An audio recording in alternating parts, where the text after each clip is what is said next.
Hello, welcome to Jadekind Gaming. My name is Adam, and today I'm going to bring you a few more Dwarven Forge build ideas. Now this time, instead of selecting a few sets that I have bought and coming up with ideas just for making a video with those, taking the time to play around with it, what I'm going to start doing, I think, is when I have a build that I make for a game, and it works. I like it, players like it, it worked well, I'll bring it and I'll combine a few over time and then release this video with a few of those builds that I've done to give you ideas for what you can do. So this will be pieces from an array of sets, as well as dressing that may not even be from Dwarven Forge, because I'll definitely get like WizKids stuff and whatever just sort of fits to make the build. Obviously, you don't need to recreate these necessarily, so much as be inspired by the ideas within them, and hopefully it helps give you some ideas. So this video will come out once I have a few of these to all edit together.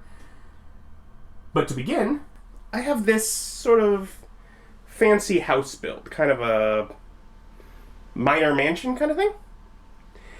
And this is one that was built, definitely had some restrictions with the pieces that I have. I have like the Hamlet set, a Tudor cottage, and a stone starter set. And that's why I have one of each roof from the Hamlet, and the Tudor cottage got me one other roof. That's why there's a big porch on the second floor, because that's what I had. And I only had two of this short piece, so that's why this is, like, it's definitely using some concessions because I didn't have all the pieces that I would have wanted. But I'm still really happy with how things turned out. Now this was actually built sort of like in a Venice kind of area where it's on a canal.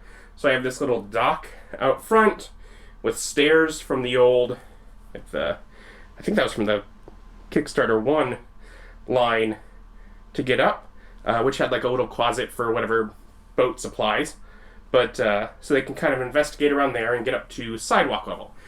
And sidewalk level is just entirely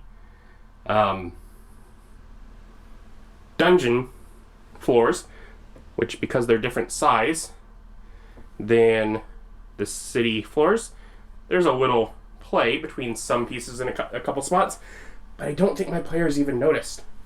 Also, just for detail around back, I do have a wood stack, which I think came from WizKids, but there's a couple fireplaces inside, as you can tell from the chimneys.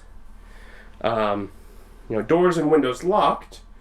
However, there is open window on both sides on the third floor.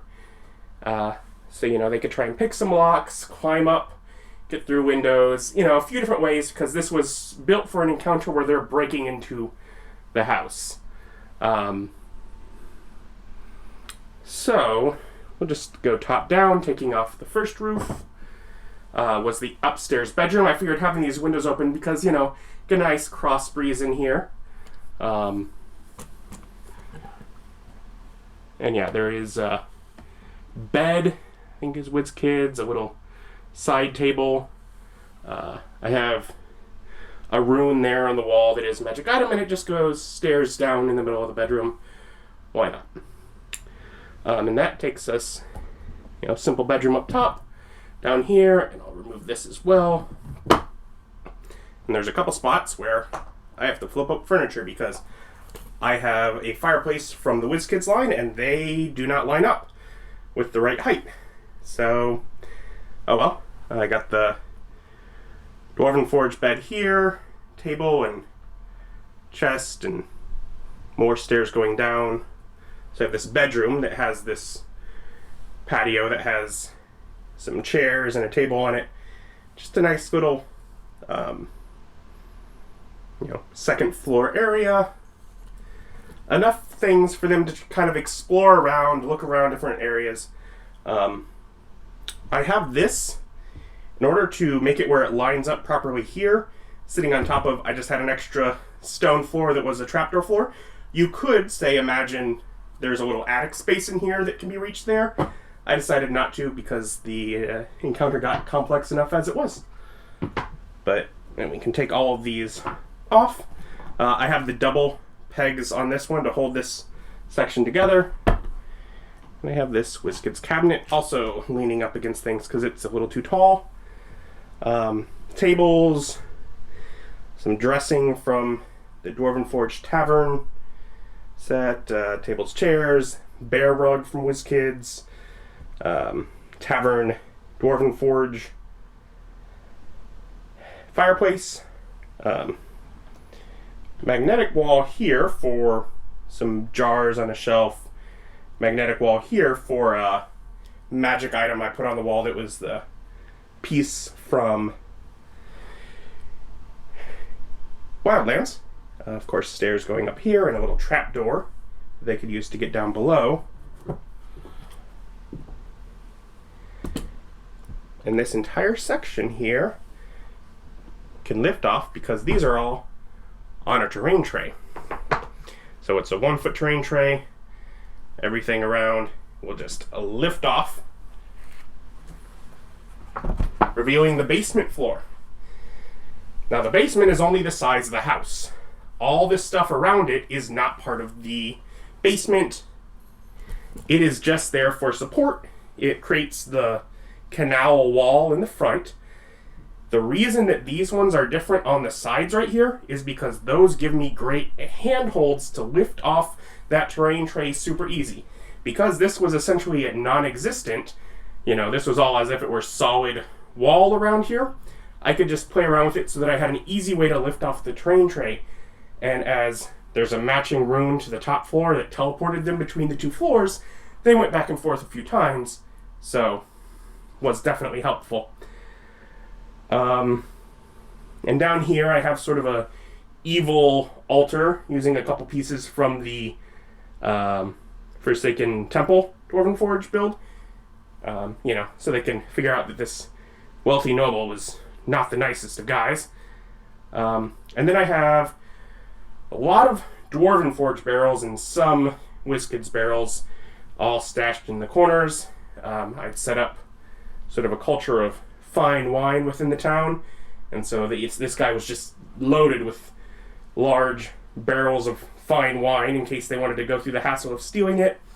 I do have a table here, which does have a chest beneath it, which is great fun to just hide those little chests around and see if the players notice.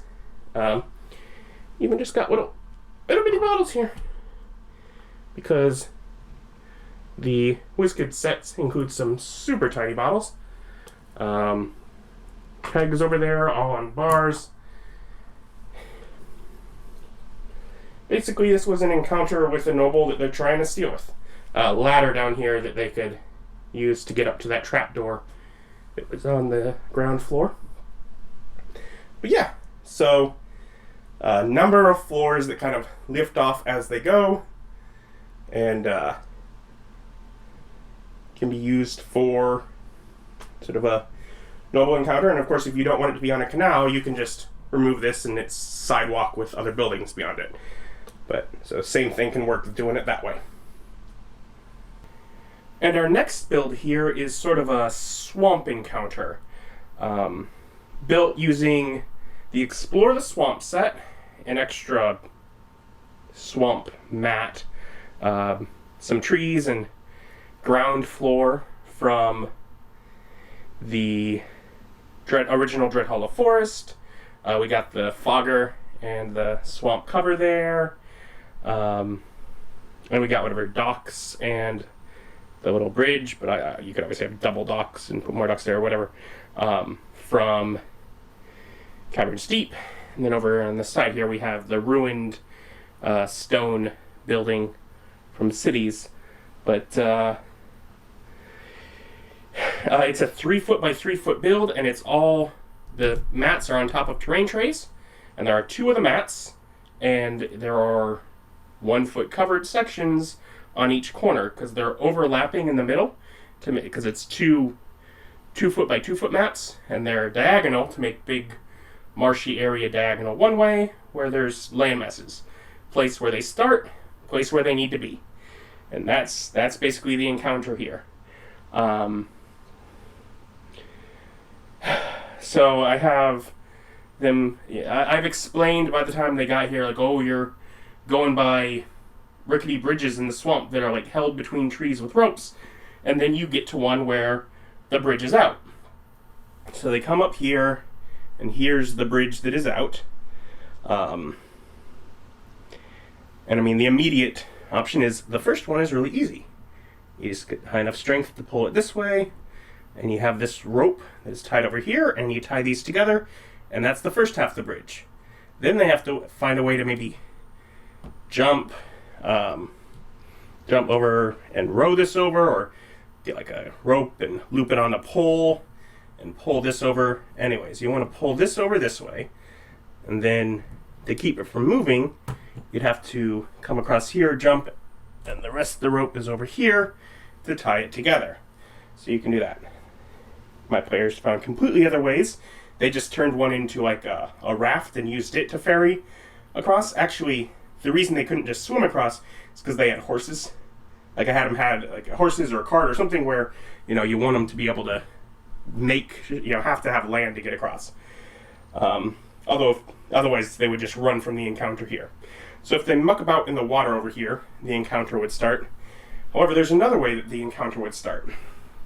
Because they're over here, and their eyes are surely drawn to this chest.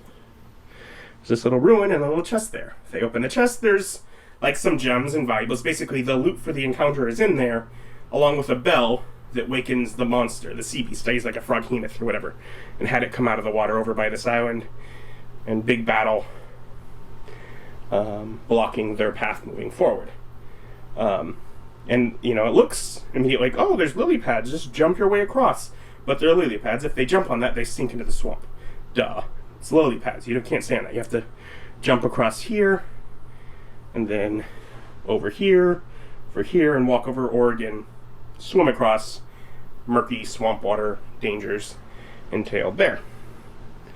But yeah, basically I have monsters spawn regardless of which way here, near the middle island, and battle players as they try and get by.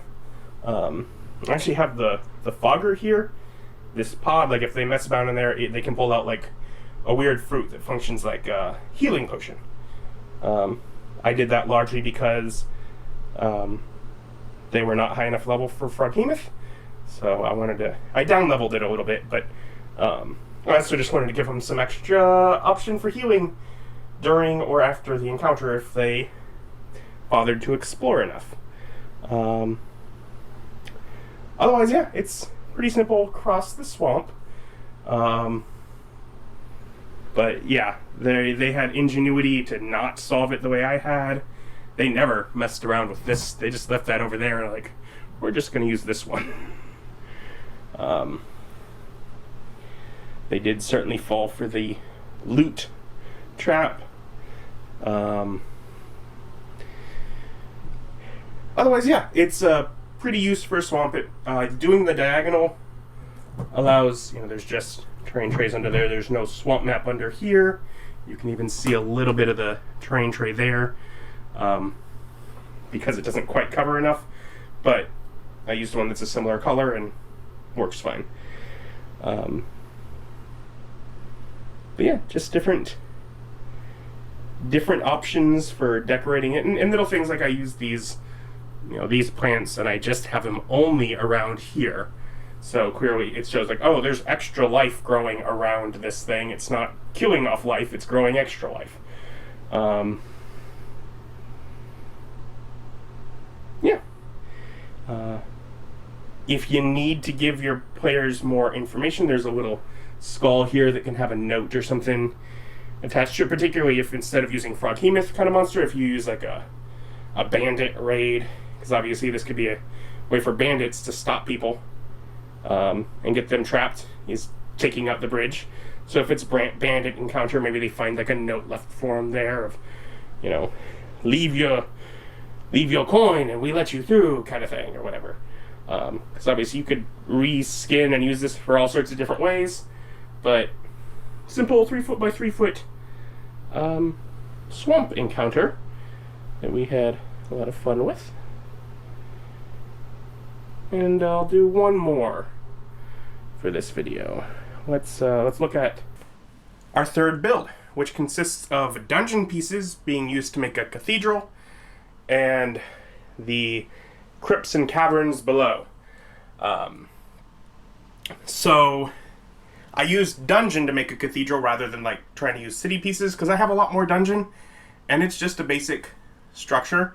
And there was a cool option that I had with it as well. Now it's like an old cathedral that's been reclaimed by worm zombie cultists in my adventure, but really it was, I had seating, so I had just a huge number of what were essentially a little more powerful than commoners, all being led by like a leader up front that had some real special abilities. So that was one challenge, and then a bunch of fodder just to make it where they're swarmed by numbers, because they walk in and all these sort of zombie-esque people are not really responding, and so it's not until they're far into the room that they all jump at them. And then I have like the traditional cathedral cross shape, because the game I'm running literally is like search for the Grail. So the Grail of Christ, it's like, okay, so that's, it's based in Earth. And then, so they have the big battle in here with a whole bunch of like a swarm. Then they manage to get their way into the back room. The door that opens out. I'm trying to push it.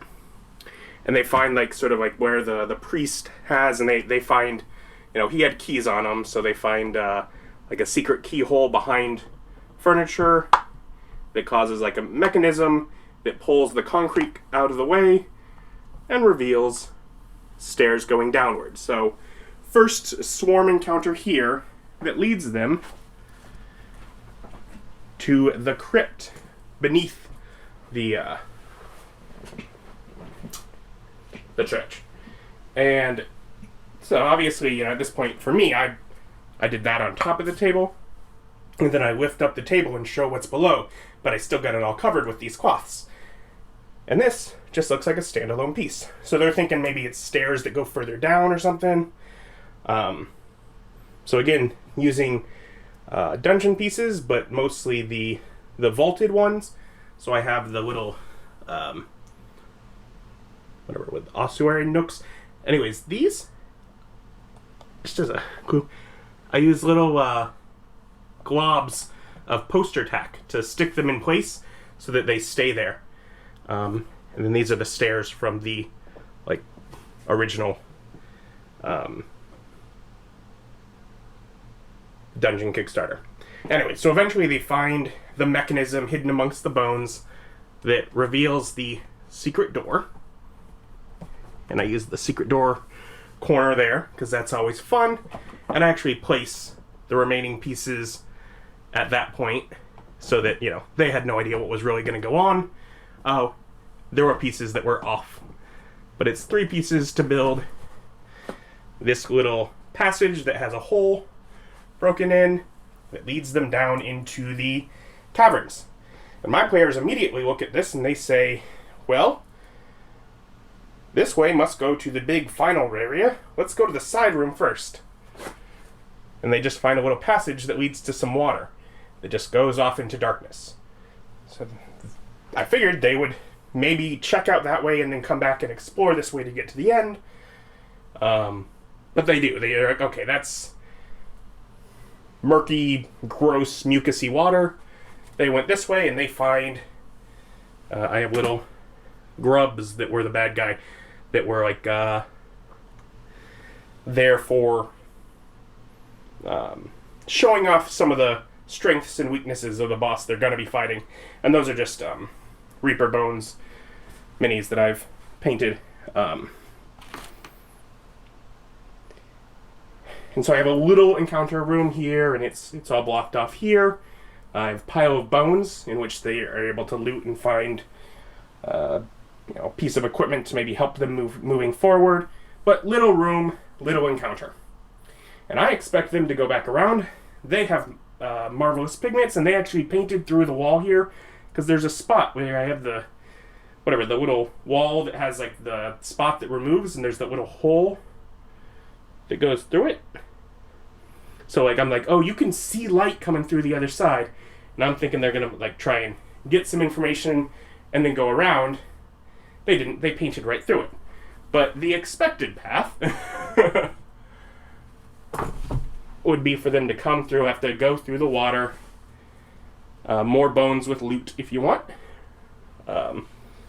So here, just using the trifecta walls to have negative space build with some of that murky water, just to keep things different.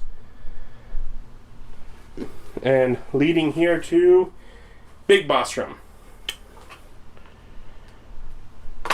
So, again, I just use Reaper, Minis, Boss.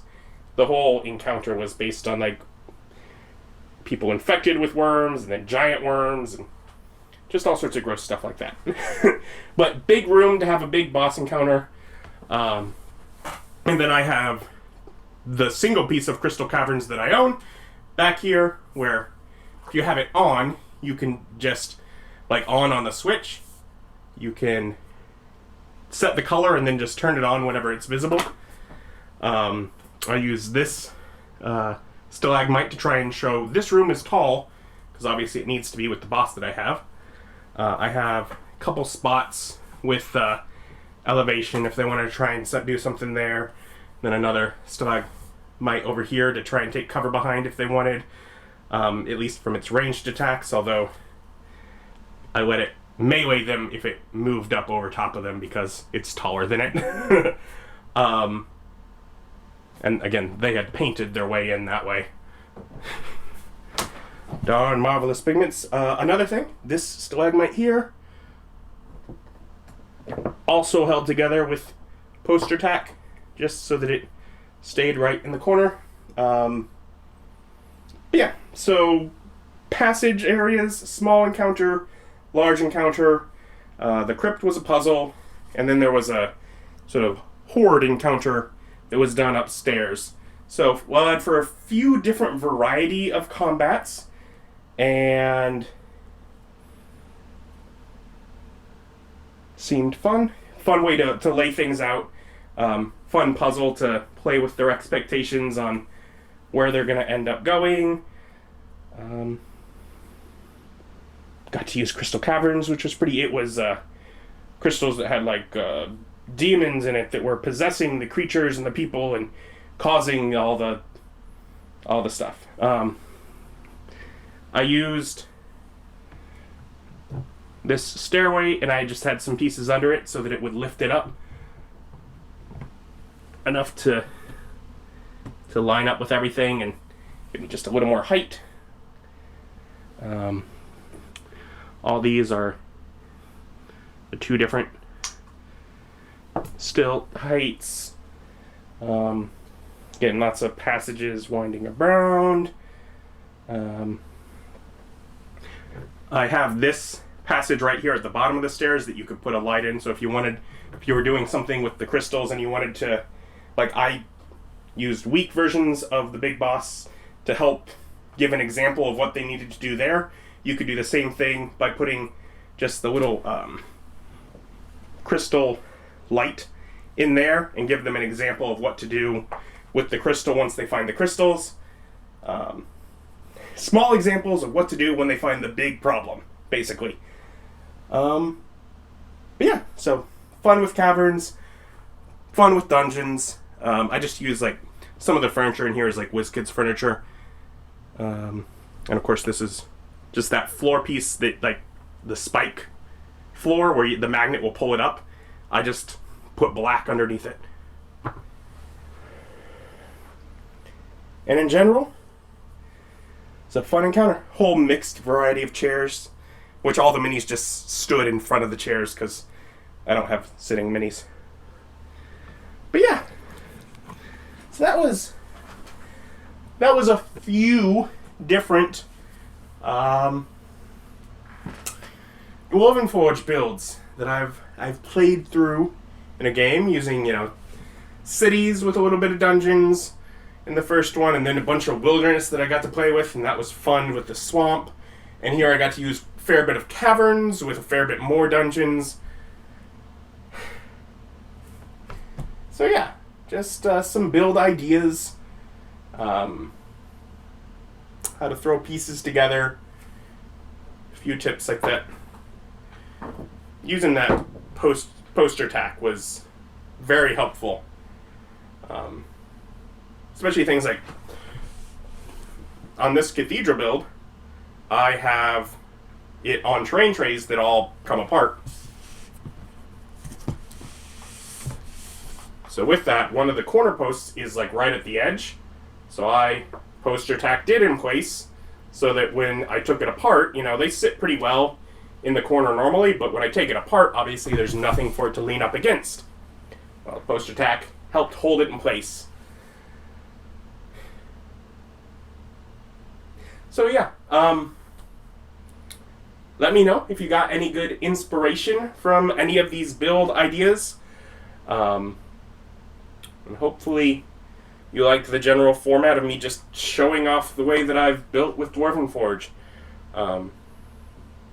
We can always learn from each other's ideas, because it's a series of pieces that you can do so much with, and you just got to come up with the ideas of what to do. Like, comment, subscribe. Thank you for watching. Bye.